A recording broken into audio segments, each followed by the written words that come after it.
League of Legends is a very dynamic game and is subject to change at any one time. Things such as items, champions, and general game balance can all be adjusted by Riot to make the game more enjoyable for the majority of players. So please be aware, this guide may not still be applicable depending on the times.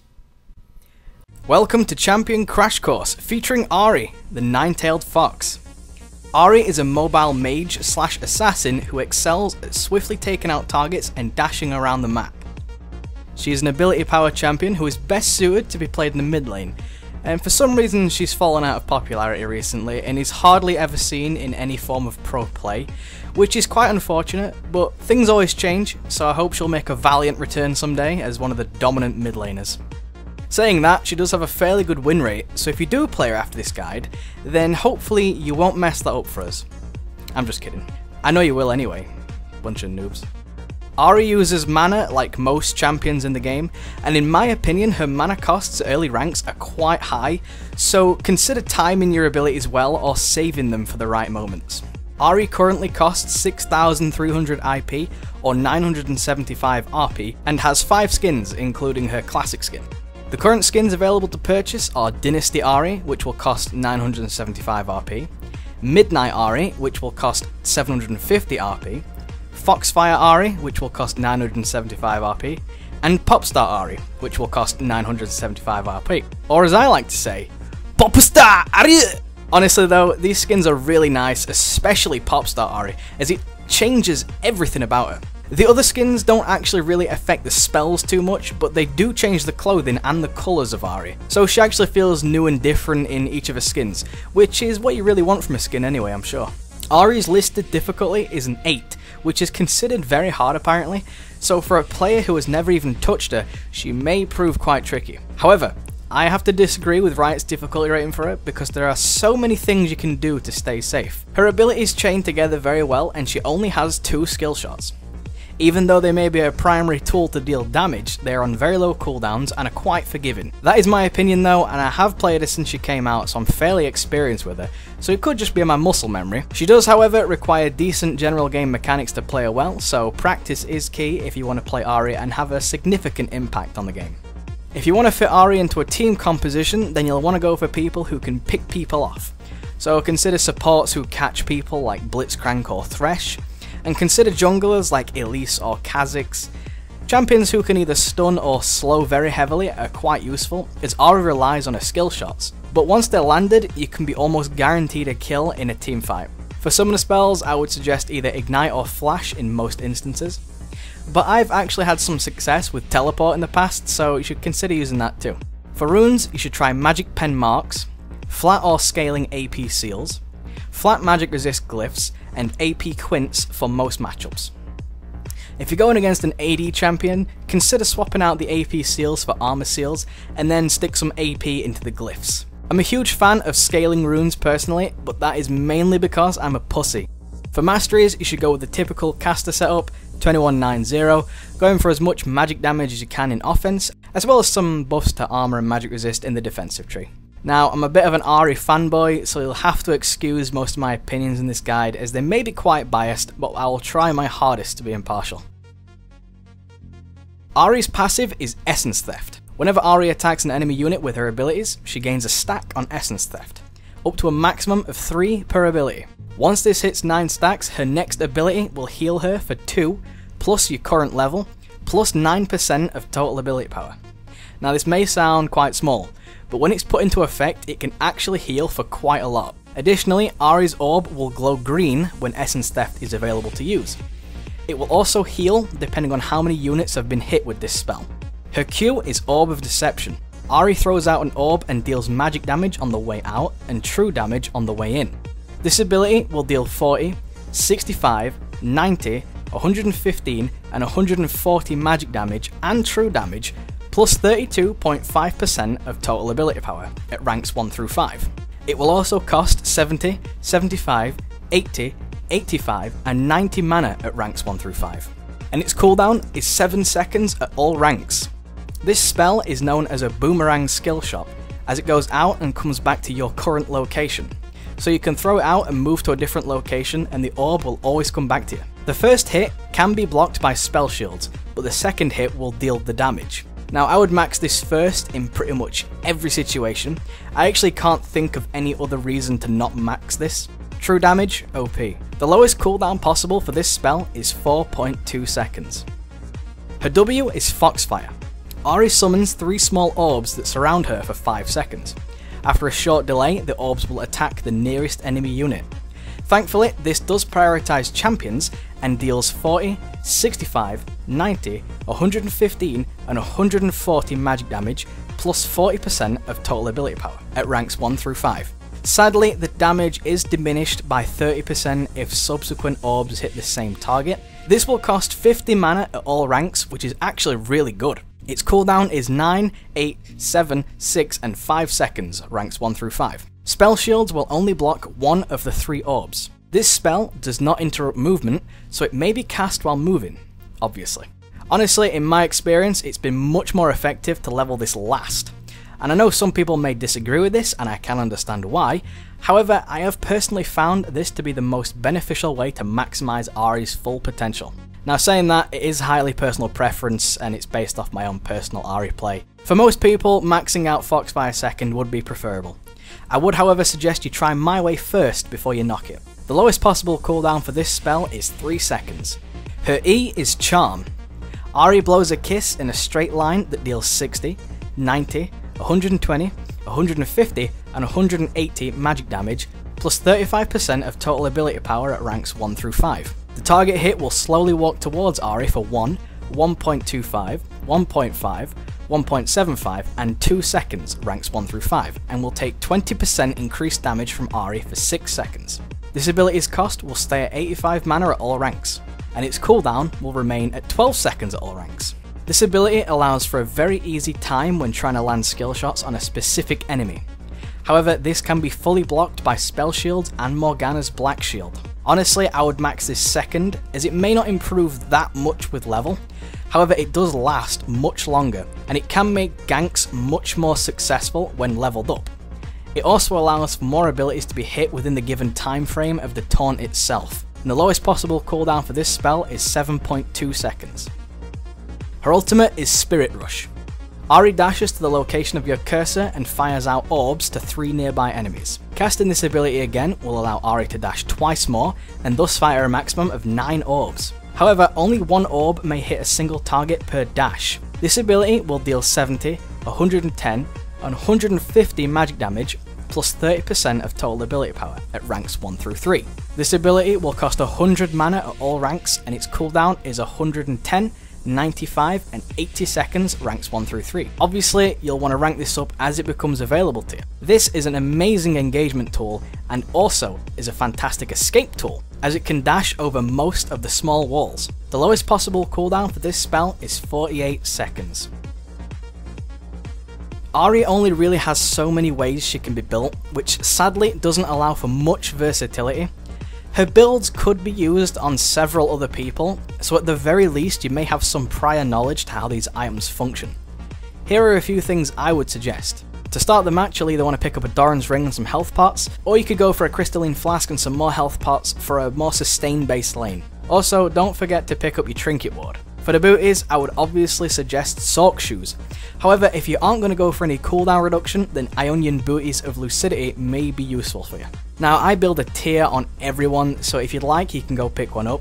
More mana and mana regen is always good if you like to spam your abilities like I do. I like a lot of mana regen and cooldown reduction in my builds, so Athene's Unholy Grail is great for that. Keeping on that subject, a Morelonomicon will take you to 40% CDR and give you that Grievous Wound passive, which is great for taking down AD carries.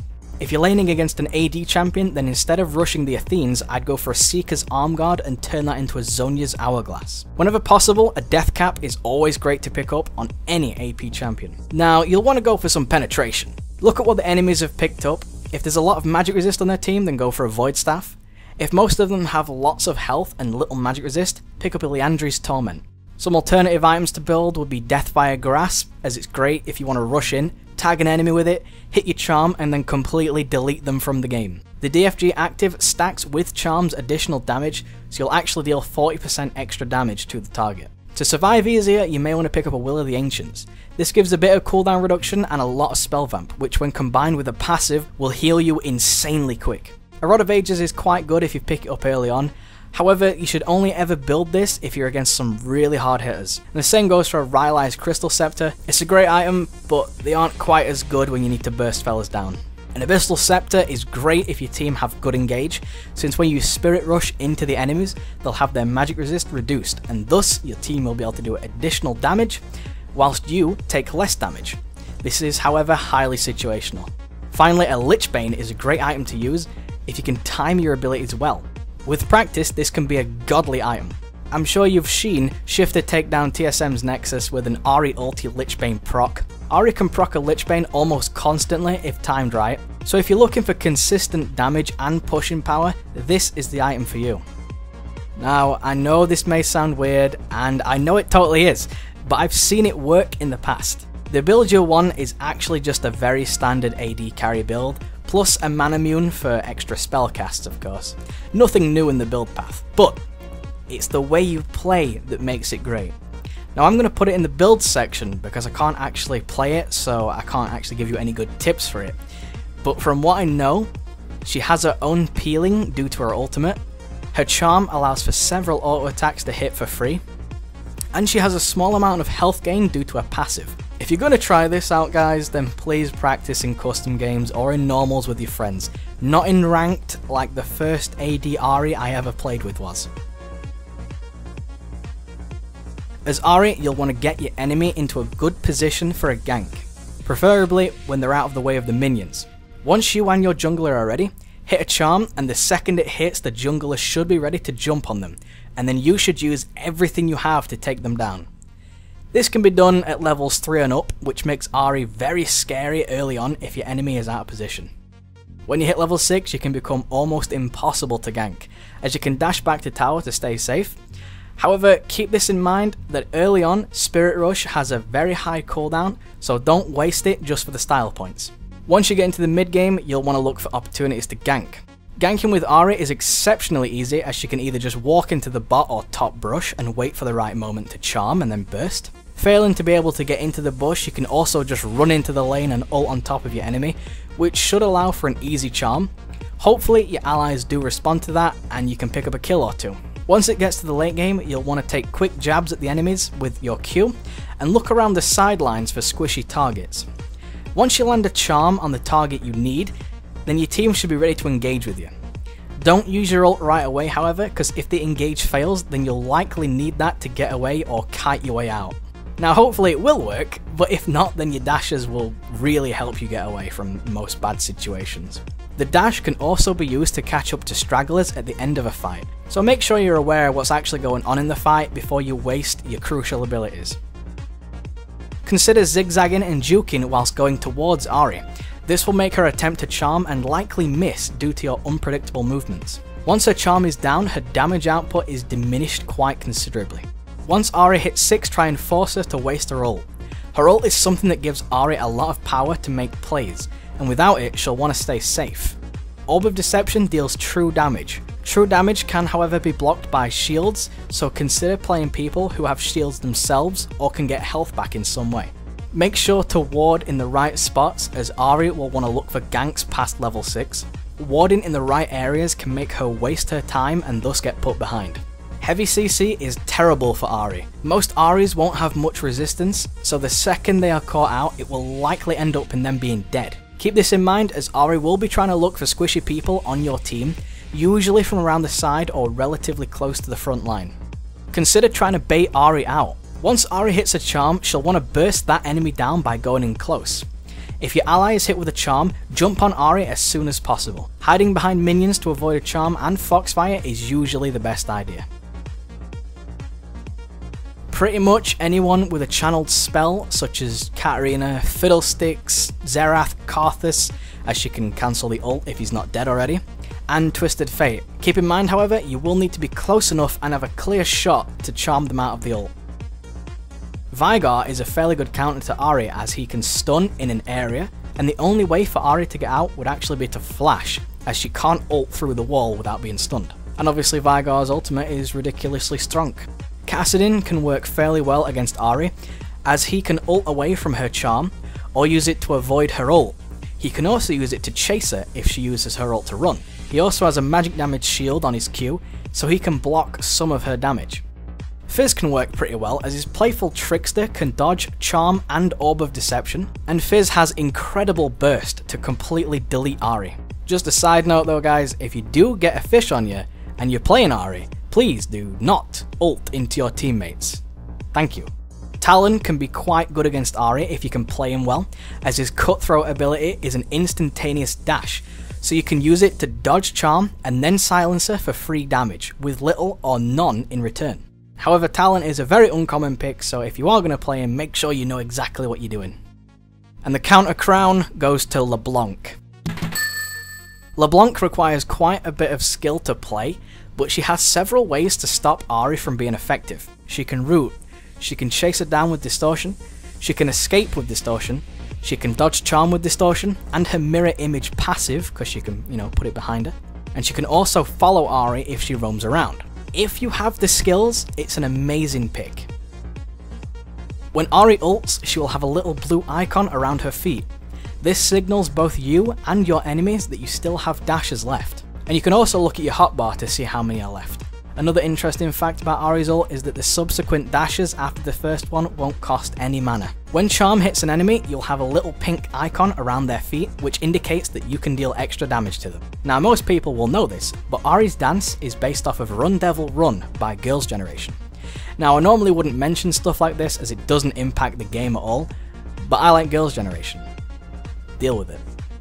You can check bushes with Orb of Deception, and if a stack is gained on your passive, then you'll know if someone is laying in wait. Sadly, you won't know how many, but you will know nonetheless. Spirit Rush can jump over thin-sized walls. This will require some practice to pull off properly, however. I've mentioned this previously, but it's a really good thing to know. Each cast of Spirit Rush, if timed correctly, can proc Sheen and Lichbane. It's possible to kill an enemy in death with Orb of Deception, as it comes back to your body if you die when it hits max range.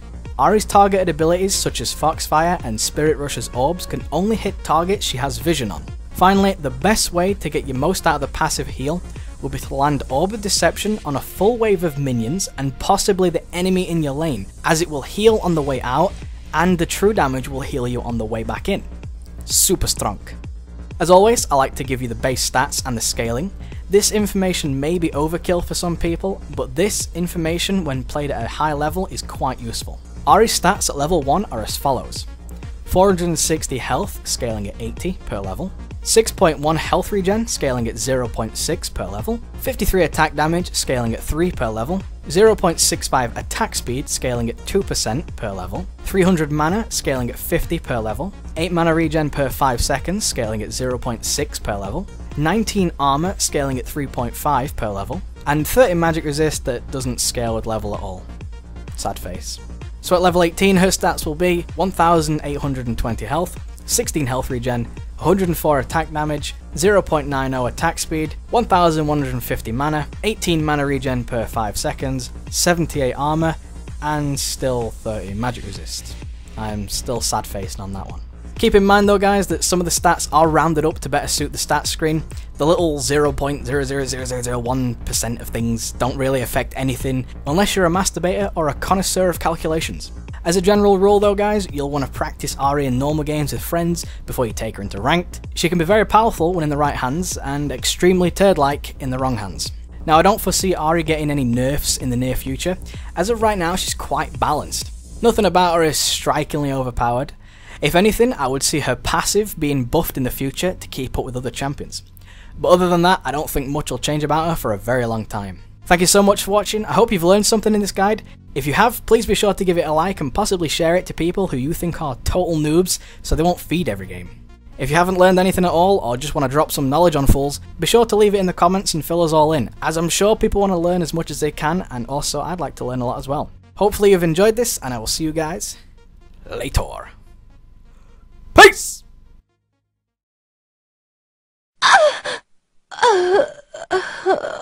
And she's also the best champion in the game.